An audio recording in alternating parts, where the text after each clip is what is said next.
First to our breaking news this morning, the Spanish Fork Police Department says 34-year-old Joshua Bourne is responsible for shooting 4 of his family members and then killing himself. We have dispatch breaking news specialist Shara Park down to Spanish Fork. She is on her way to that home where those 5 bodies were discovered last night after Bourne did not report for work around 10 o'clock. Police were called to his home there at 37 North, 630 West in Spanish Fork to perform a welfare check. They saw the doors were unlocked, the cars were in the driveway, and inside they found something that is frankly unimaginable for anyone to see.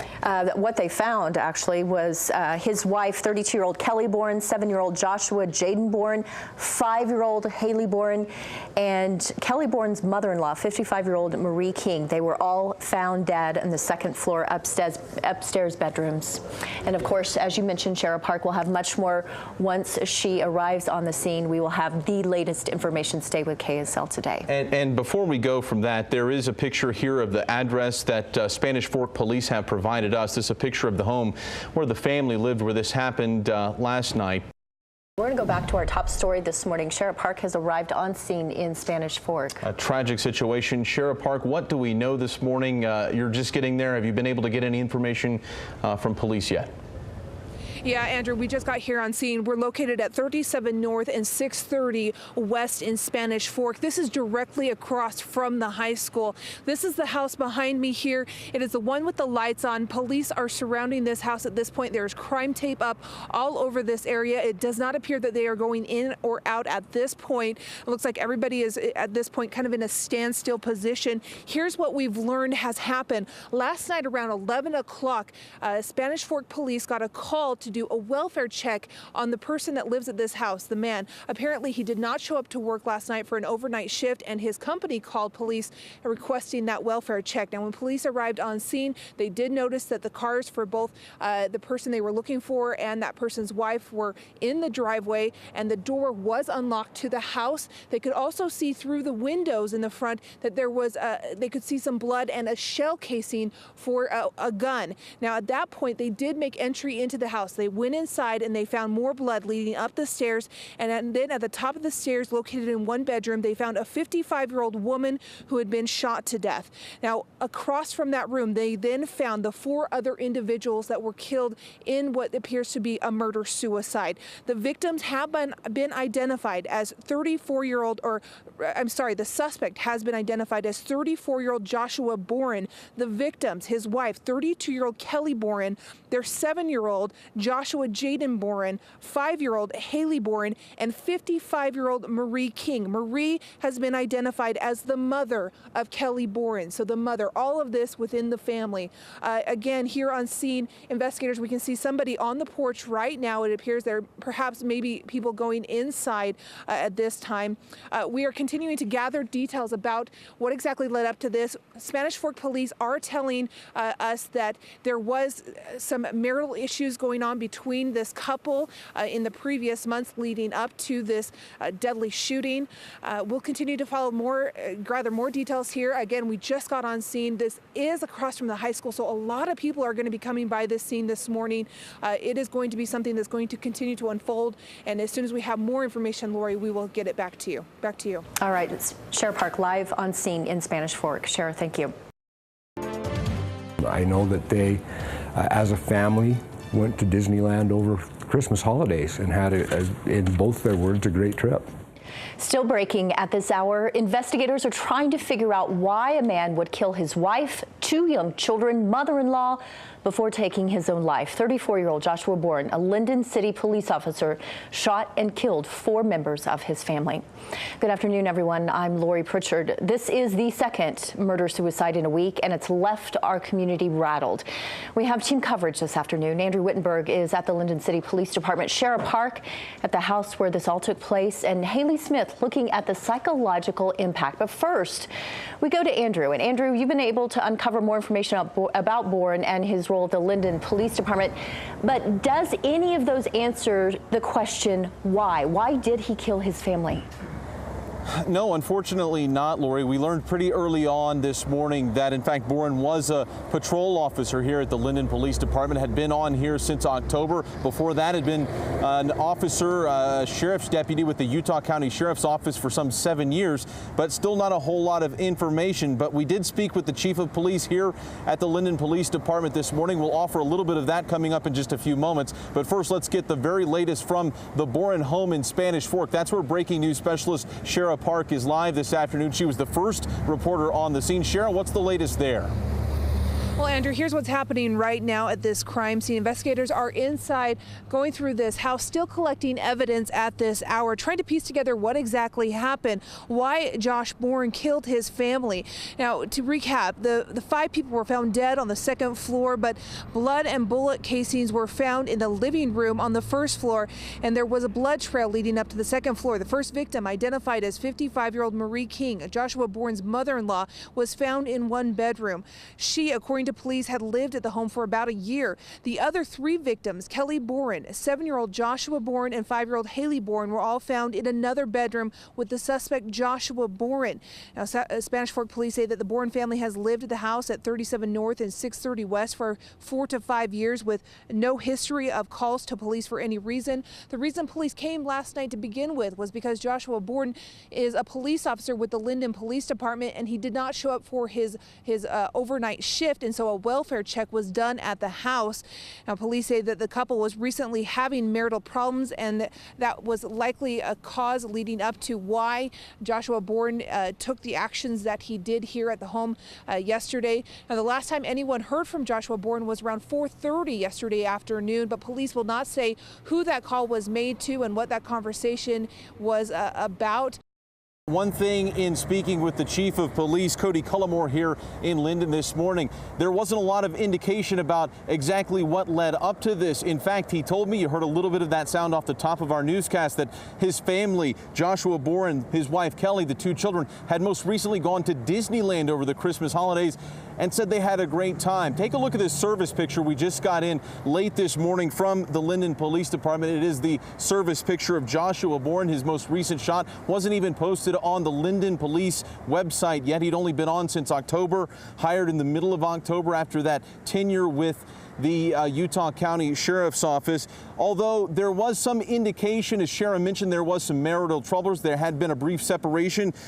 The police chief here, Chief Cullimore, he knew of some of those troubles within the relationship, but had no clue that Boren was capable of something like this.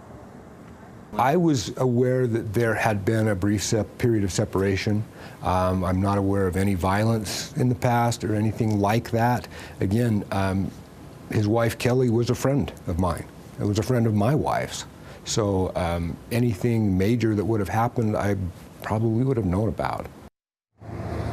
Chief Cullimore went on to say that he had spoken to the Boren family recently, indicated there were no problems that were festering or bubbling up to the surface, but that there had been a brief history of some marital discourse, if you will, some time ago. And we want to bring Andrew Adams into this conversation now because there's a real impact on the community when something like this happens, especially when children are involved. And these kids, of course, were elementary school age. And so, Andrew, how are the students and teachers handling this? Yeah, Lori, hard to imagine. You know, yesterday these kids would have been in class and today they're not. And a lot of kids asking where they went. It's a very sad situation down here. We're told 5 different schools here in the south end of Utah County are somehow impacted by this. Either kids who knew these children, the Boren children, or who are workers who knew them. And it's been a very difficult situation at some of these schools. Grief counselors have been deployed to all of them to try and mitigate some of the problems that are being seen so far. Hard to understand, and we don't know all the facts. We may never know all the facts of what happened, but we can at least hope to come to some grasp of this situation.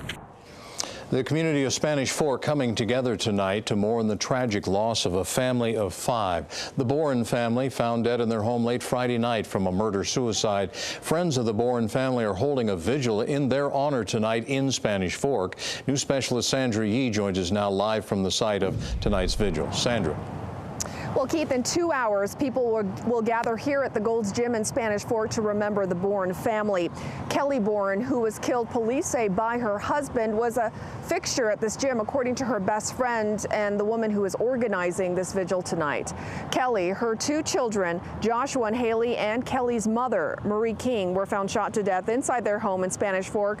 Police say they'd been shot by Josh Bourne, who then killed himself. Officers made the shocking discovery late Thursday when they went to the family's home on a welfare check after Josh didn't show up for a shift with Linden Police. Those who knew the couple said they'd been having some marital problems, but they were not aware of any violence, so they never expected anything like this to happen. Police are still investigating, and this afternoon they did clear the home, so it is no longer a crime scene. Again, a candlelight vigil for the Bourne family is planned for 7 o'clock tonight at the Gold's Gym in Spanish Fork. She's my best friend. She's all of our best friends. But first, a community gathered tonight to remember the 4 victims of Thursday's murder-suicide. 2 of them were children. Thanks for joining us for KSL 5 News at 10. Spanish Fork police say a man shot and killed his wife, 2 kids, and mother-in-law before taking his own life. This evening, friends and family members held a vigil to begin the healing. News specialist Sandra Yee was there and joins us now. Sandra, an emotional evening for sure. Yeah, quite emotional, Keith. You know, friends say that just looking around, people who were here at the vigil tonight, you could really tell just how much people loved Kelly Bourne and her family. Before they started the vigil outside, they gathered inside to the reception area, and there were just so many people who showed up that they had to move everyone into the fitness room. And friends invited people to just share stories about Kelly and some of their favorite memories about her. A lot of people said that she was really friendly. She made an attempt to just get to know everyone. In fact, she met a lot of people here at this Gold's Gym in Spanish Fork, and so their friends say it was quite fitting that the vigil was held here at this gym, which we thought was a little bit unusual at first, but that explained exactly why they chose this venue. We did hear from a couple of Kelly's daughter's teachers, a teacher's aide and a daycare aide, who were crying and remembering this little 5-year-old girl, Haley, and they said she was such a sweet girl. They shared one particular moment about her where she had a Band-Aid on her arm, and a friend had been injured, and so she took the Band-Aid off her arm and gave it to her friend and said, it would make me happy to see my friend happy. So very touching stories that we were hearing from just family and friends of Kelly Bourne and her family. A lot of them say they were really shocked and stunned, obviously saddened to hear about what had happened on Thursday night. Now, as I mentioned, Kelly Bourne was a fixture here at this Gold's Gym in Spanish Fork, where the vigil took place tonight. More than 100 people, again, many of them who had met Kelly right here at this gym, gathered together to grieve and take comfort in each other. Just don't know what to say. By the glow of candlelight, friends had a moment of silence for Kelly Bourne, her 2 kids, Jaden and Haley, and Kelly's mother, Marie King. It wasn't real.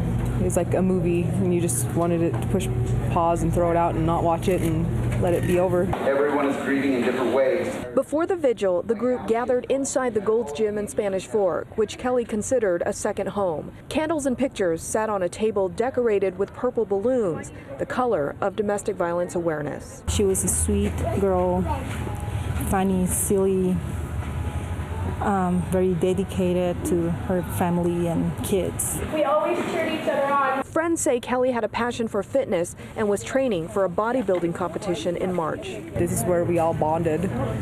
This is our playground, our relief. She says the couple had marital problems and recently decided to separate. But everything seemed fine when she talked to her friend Thursday afternoon. Kelly was on her way home from work. She was excited to get home. I mean, we've had plans throughout the whole summer and different things that we were going to be doing, so it was just like any other day. She says the shooting was out of character for Kelly's husband, Josh. His family was shocked by it too. My uncle was the best person ever. He was a great guy. Nobody knew that this was coming. She says her family isn't focusing on what Josh did, but the man they knew and loved. It's really hard for me. I was really close to them. This afternoon, investigators finished their work at the home. The crime tape is down, and this small memorial is the only sign of the tragedy that happened there. It's a super selfish act. Coward. Friends tonight also signed a scrapbook, which they plan to give to Kelly's father. Her funeral, as well as the funeral for her 2 children and her mother, are planned for Wednesday in Layton. Back to you. All right, Sandra Yee in Spanish Fork tonight. Thanks.